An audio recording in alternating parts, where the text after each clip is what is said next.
या महाराष्ट्राच्या मुख्यमंत्री जे देवेंद्र फडणवीस आहेत यांचा मी निषेध करतो आणि या महाराष्ट्रामध्ये उपवर्गीकरण रद्द झालं पाहिजे ही आपल्या सगळ्यांच्या वतीने परत एकदा मागणी करतो।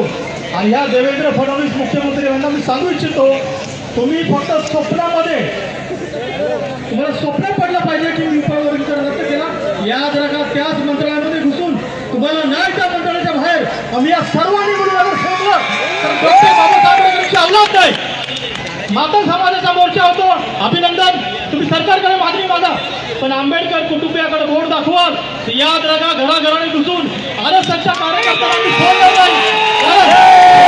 पार्टी आहे या देशाचे खरे युवराज आहे, डुप्लिकेट युवराज तिकडे आहेत आणि हे युवराज ज्यावेळी रस्त्यावरती उतरतात तर आम्ही त्यांच्या पाठीमागे डिसिप्लिन सांभाळतो, शिस्त पाळतो।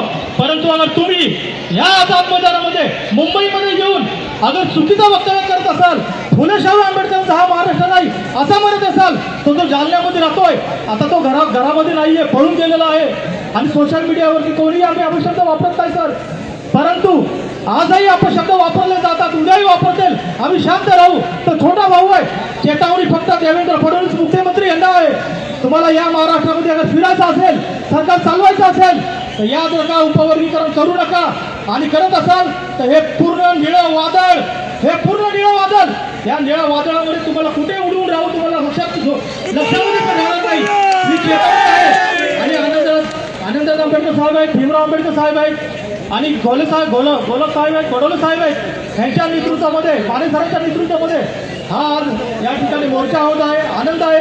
आपण सर्व एक आहोत आणि असाच आंबेडकर कुटुंबासोबत आपण सर्व एक राहूया। जय भीम, जय भारत। यानंतर महासंघाचे